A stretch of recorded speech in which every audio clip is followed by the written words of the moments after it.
गुरुजी, हमारे पास एक प्रश्न और आया था, तो उसका आप निवारण कीजिए शंका का। कि कई लोगों के मन में ये भ्रांति है कि कई लोग कहते हैं कि जिसने गया में श्राद्ध पिंड कर दिया वो अपने पितरों के इस पिंड से छुटकारा पा जाता है, वो उसको फिर दोबारा पिंड नहीं करने की आवश्यकता होती है। क्या बात ये सही है? और अगर सही है तो क्या उसके बाद भी, गया के बाद भी हमको पिंड तर्पण करना चाहिए? देखो, बड़ा सुंदर शब्द है पिंड। अंड, अंड, पिंड और ब्रह्मांड, तीन चीजें हैं। तो ये हम ब्रह्मांड से, वी आर, हम सब लोग जो है ना, part of the universe, English में कहते हैं we are part of the universe. हम इस यूनिवर्स माने इस ब्रह्मांड की एक छोटी सी इकाई हैं।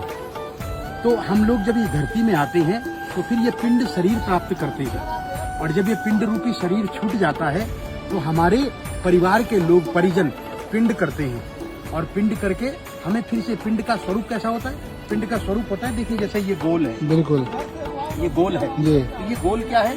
यही जीवन चक्र है जिसको श्रीमद् भगवद गीता में भगवान श्री कृष्ण कहते हैं, जातस्य ही ध्रुवोर मृत्यु और ध्रुवम जन्म मृतस्य च। हे अर्जुन, जिसकी मृत्यु होती है उसका फिर जन्म होता है, और जिसका जन्म होता है उसकी फिर मृत्यु होती है। तो ये संसार का चक्र इस प्रकार का है, और ऐसा ही पिंड बनाया जाता है। कहीं लंब पिंड भी है, कहीं गोल पिंड, अनेक प्रकार की वो है, परंतु ये सारा का सारा एक जीवन चक्र है जो इस शरीर को प्राप्त करने के बाद, इस शरीर के छूटने के बाद फिर दूसरा शरीर प्राप्त करता है। जी जी। तो इसलिए सनातन ने बड़ी सुंदर बात कही कि पिंडदान कर दीजिए। तो पिंडदान कहाँ करना है? तो गया आदि तीर्थों में पिंडदान किया जाता है। एक तो ब्रह्म कपाली में किया जाता है, बद्रीनाथ जी में, वहाँ जाकर के, क्योंकि बद्रीनाथ में भगवान का वक्षस्थल है, जी जी।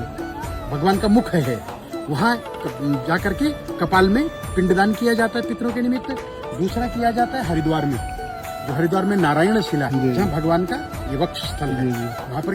और तीसरा किया जाता है गया जी में, जहाँ भगवान के चरण हैं। तो मुख कमल है, नाभि कमल और चरण कमल, ये तीनों में हम अपने पितरों को समर्पण करते हैं जी। कि भगवान, आपसे ब्रह्मा की उत्पत्ति, ब्रह्मा से सृष्टि की उत्पत्ति, और मैं भी आपकी सृष्टि का एक भाग, मैं आपके मुख कमल, आपके हृदय कमल और आपके चरण कमलों में अपना पितरों का समर्पण करता हूँ।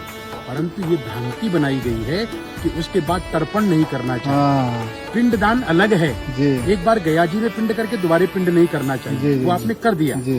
अब श्राद्ध में जब आप तर्पण करेंगे, तर्पण अलग है, बिल्कुल। तर्पयति अनेन, तर्पण किससे होता है? जल से, गंगा जलम, और गंगा जल से हम लोग तर्पण करते हैं।